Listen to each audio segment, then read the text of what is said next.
something can be present as transparent. So I just happened to look down at Charlie and I was thinking back to when my buddy was racing. When my buddy first began to race the car, was very there. When he first began to race the car, it was very there. You know, the shift, the lever, the clutch, and the steering wheel, and the wheels,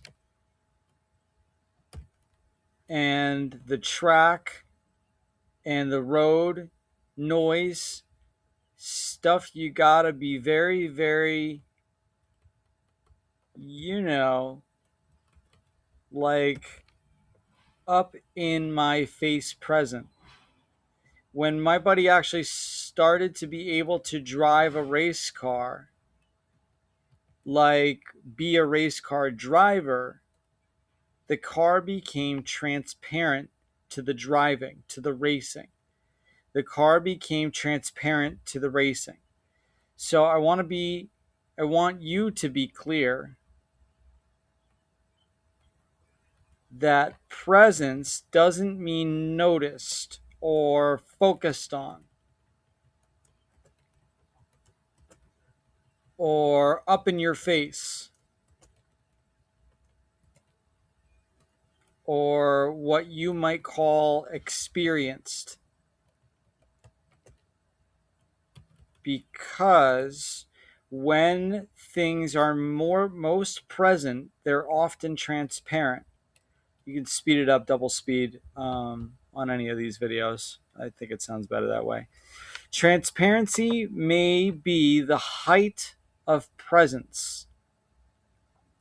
Now, I don't want you to take that like some dictate that I'm giving you.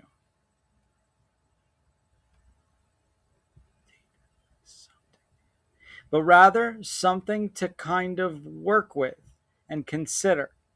You know, can you bring the tools of living up to the level of transparency? And is it possible that something is most powerfully present when it's transparent? And it's not. And it's not like being, and it's not like not being there, which we often say that's powerful, but being there transparently, maybe. See, I say it like an assertion to begin with, but I don't really want to give it to you as an assertion. There's no power that way. I'm inviting you to inquire into the nature of presence as a distinction, including the possibility of transparency, is a very powerful presence. The other lie that I told you was to say that we live in the domain of an observer giving an account. That's not true. We actually live in a domain of a collapsed distinction in which the distinction of an observer giving an account is not distinguished. So while I gave us credit for too much, we're really not that far along. We don't even live in the domain of an observer giving an account. That wouldn't be so bad.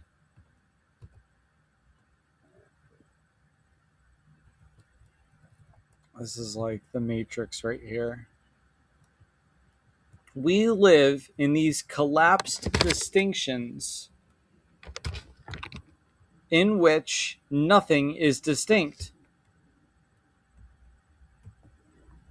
But for the moment, it's useful to say that for the most part, particularly with the issue of leadership, we live in the domain of an observer giving an account.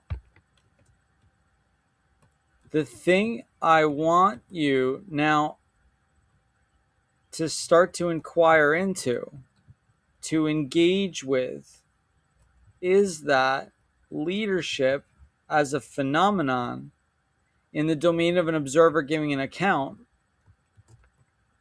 is an entirely distinct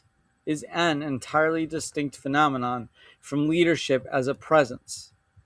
If you learn what there is to learn about leadership in the domain of an observer giving an account, if you master leadership in the domain of an observer giving an account, you may never be able to exercise leadership, because leadership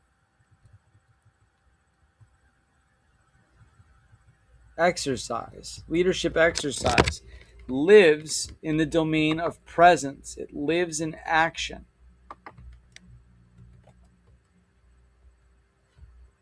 Leadership exercise lives in the domain of presence. It lives as a presence. It doesn't live in the domain of an observer giving an account. I dare say that almost everything you know about leadership is known in the domain of an observer giving an account. If you read most books on leadership, they absolutely do not address leadership as a presence. Now, I want to start teasing that out with you. So first off, I want you to kind of remember a time when you've been in the presence of leadership, either your own or someone else's, but you've been in the presence of leadership. And I want to ask you, if you did an investigation, could you find leadership any place? When you're being a leader, is there leadership any place? Like a presence? Yeah, in the conversation the people that are watching you, in the conversation, the people that are watching you, observing, giving an account, there's leadership there. Where is it? In their mouth as a conversation? In their structure of interpretation as an observation? But I'm talking about like a presence. If you walk into an office of a man or a woman who's a real leader, do you find any leadership in their pockets? You finding leadership in their pocketbook, in the drawers of their desk, in the waste paper basket, under the rug, hiding in the corner. Can you find leadership any place? The answer is no. As a phenomenon, there is no such thing as leadership as a presence, and that's the first shocking realization that you must come to in order to conduct an authentic, empowering inquiry into the possibility of leadership. It's kind of like there's no such thing as leadership. And in order to inquire into leadership in a way that can make a difference, like opening a clearing for your leadership, opening a clearing for your mastery of leadership, the first thing you've got to know is that there's no such thing. You never find leadership. If you think about it, try to remember Night Like a Story, but being in the presence of, not like a story, but being in the presence of those moments when you were a leader. You'll notice that the notion of leadership wasn't even there. It's not until afterwards you'd say, oh my goodness, man, I was leading. Hey, not bad. But by that time,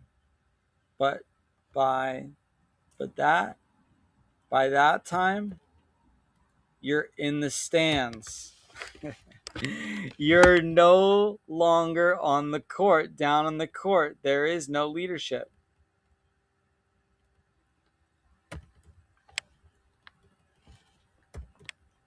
And what we're going to want to do is to inquire what is present on the court. In those moments in the stands, and those moments when in the stands, there's a conversation about leadership going on in the court. What's actually going on there? Like, really? Because there isn't any leadership down there. What's really down there? See, what is it that you got to be correlated with? You got to be correlated with. What is it that you got to be correlated with? What is that you've got to be dancing with?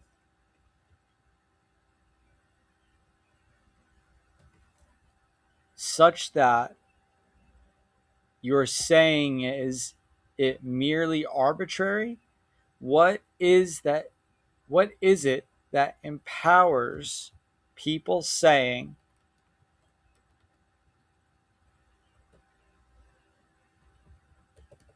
that's the question of these sessions? Really? Because if you got that, you may not be able to write the book on leader, but you're a leader. You may not be able to have interesting, sterling conversations about leadership with which to impress people, but you will be a leader. Fabulous opportunity. I mean, incredible. Like, really brings me to the edge of my seat. What is this thing? See, I don't want an answer. I'm not looking for the answer. I'm looking to engage in the question such that I am in that domain. And that's the listening which I'm inviting you to bring to this conversation. I want to be with it. I want to be with it.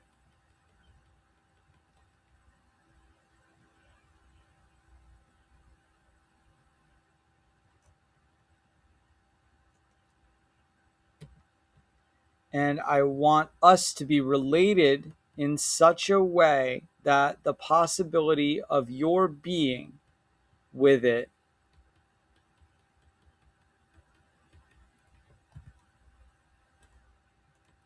is a present for you. It's as present for you is a present for you. It's as present for you is a present for you. I don't care what he got, the answer back that would be this interesting. I don't care what he got. The answer back would be this interesting. Interesting me. I don't care what he got. The answer back that would be this interesting to me. Suppose somebody did have the answer. Suppose Elizabeth had the answer. She's that I stand. It's just that I know the answer. She told us the answer. Like, oh. So what really, who would care? There's a way of inquiring, and that way of inquiring that I'm describing, I call transformation. There's a way of inquiring or being engaged with something such that you are empowered with respect to it, rather than more able to talk about it afterwards. Rather than more able to talk about it rather than more able to talk about it afterwards. I know I've read this to some of you before, and I want to read it again anyhow, both as a review and for those who haven't heard it to hear it for the first time. This is from Martin Heidegger on the way to language. It's a conversation between Martin Heidegger and a Japanese philosopher, one of whose professors had been trained by Heidegger. So the Japanese says, "We Japanese do not think it strange if a dialogue leaves undefined what is really intended or even restores it back to the keeping of the undefinable." Heidegger responds that is the part I believe.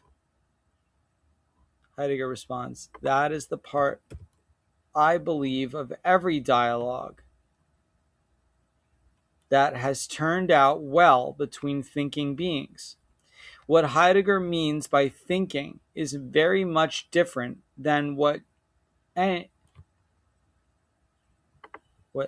anybody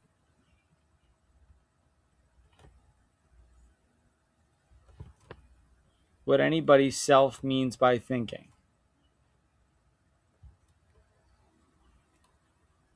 As if of its own accord, according Heidegger says, as if its own accord,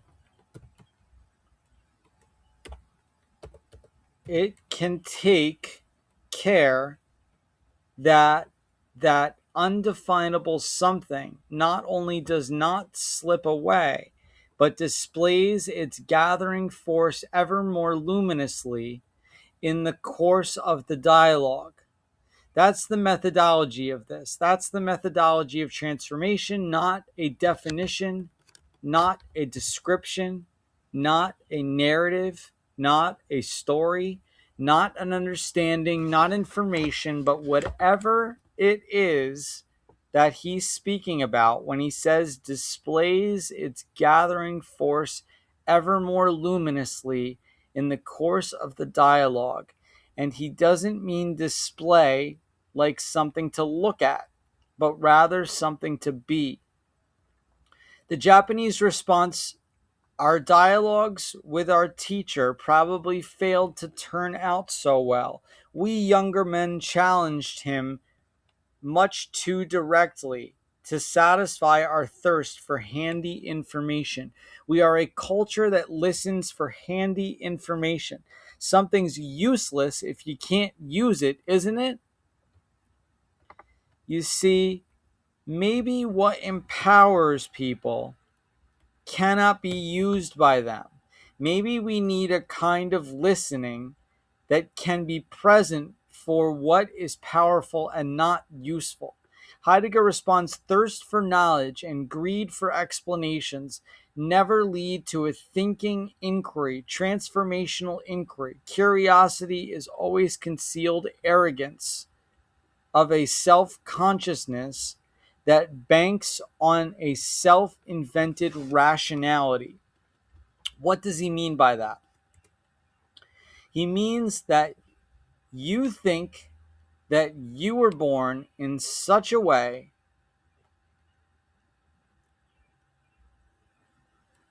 that anything which is valid, you are going to understand. Therefore, anything you don't understand must be invalid. That's what he means. The will to know does not will to abide before what is worthy of thought. He's saying there exactly what I just said a moment ago, that this will for information, this will for tips, this way for prescriptions, this will for how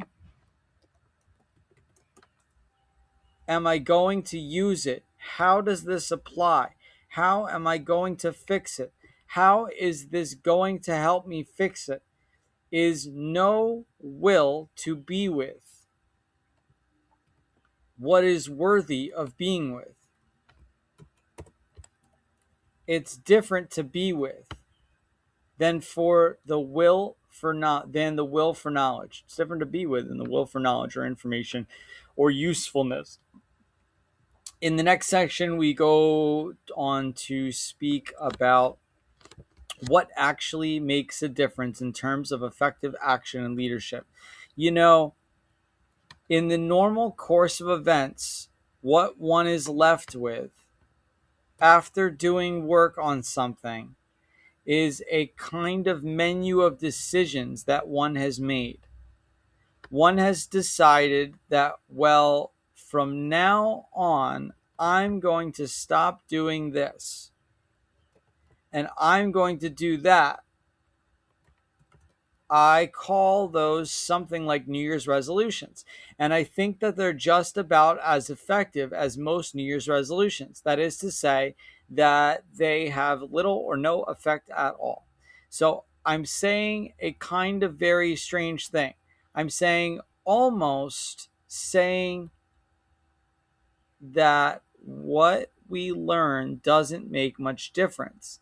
And that's a kind of strange way of looking at things because we live in a culture in which that the way you get confident about something, the way you get able about something, the way it gets skillful about something is that you learn, and maybe in another sense of the word learn, I might accept that. But in the ordinary sense of the word learn, like gathering information,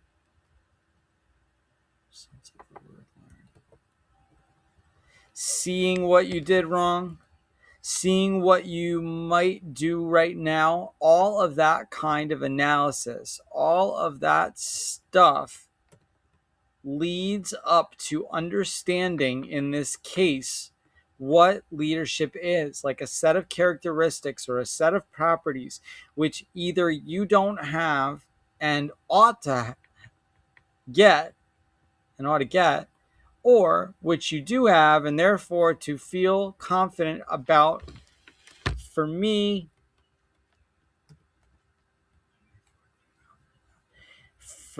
there's no power in that. There's no power in learning about leadership, and it makes it difficult. In fact, the fact that there's no power in learning about leadership makes the whole issue difficult. And why it makes it difficult is because essentially the listening that we are, the commitment that we are, is learning about what we're all ready, well organized to learn about something. Like get the information and get the data, and I'm suggesting that that doesn't make any difference. So the question is, what does make a difference? If that doesn't make any difference, what does make a difference? What is it that allows what we call skill or ability or being a leader, so to speak, to actually present in our lives, in our everyday concerns, and in our everyday being in the world? And I'm suggesting to you that you try out the possibility that being engaged in an inquiry about something, being engaged in an inquiry in a certain way, a certain kind of inquiring about something, allows not for a gathering of information or making a series of decisions or understanding what it is that you're dealing with, but that being engaged in an inquiry with regard to a certain issue, if the inquiry is engaged in a particular way,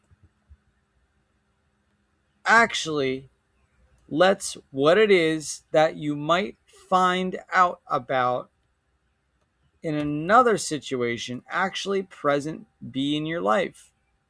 Actually be present in your life. And that's really all that interests me, is being a leader, not understanding leadership or having information about leadership. So we've created a set of distinctions as a tool for an inquiry. Not that these distinctions are the distinctions, and not that they're not.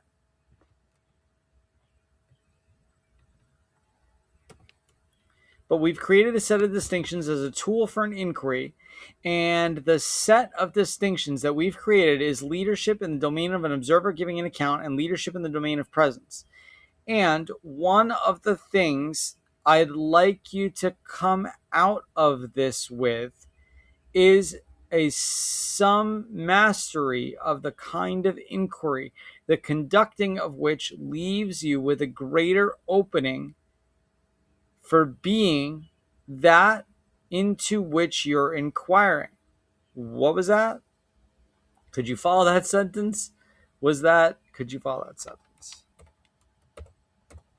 So I'm going to start hammering at this issue about leadership as a presence, because it's very much not like what we think it is. But you're listening to the conversation of hammering out leadership as a presence. I'd like you to also be listening to an inquiry conducted with a set of distinctions called the domain of an observer giving an account, and in the domain of presence. What I mean by presence defies definition. Well, what do I mean like a presence? Giving me a definition of presence. What do you mean by presence? Do you mean something that's physically there? Something I can observe with my eyes and ears and my nose and my sense of touch and my sense of smell? What do you mean as a presence? So the answer is that I don't have a definition, because what I mean by presence is simply something like an opening. That's distinct from the opening. Whoa. An opening that's distinct from the opening, called the domain of an observer giving an account. Now this is very difficult part of the work, because we always want to get these tools shaped up very clearly. We want to know what is presence. The answer to that is there is no answer.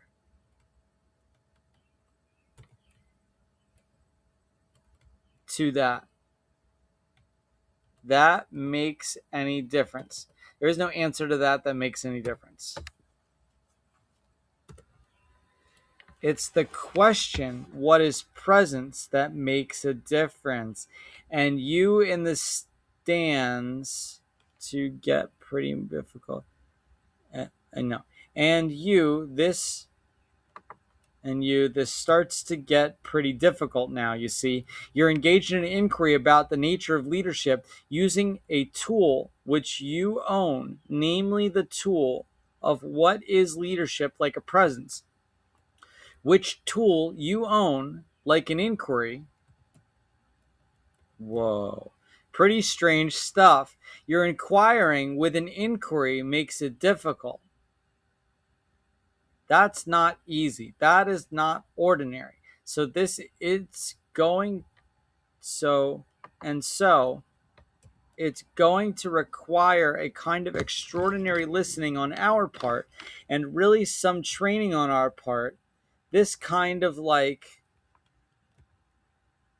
Aikido. This is kind of like Aikido. And it's something you learn. It's not something you learn in one session. It's something you have to be with until you are the possibility which it is. Yeah, you do all the exercises and you go through all the training, but nobody teaches you Aikido.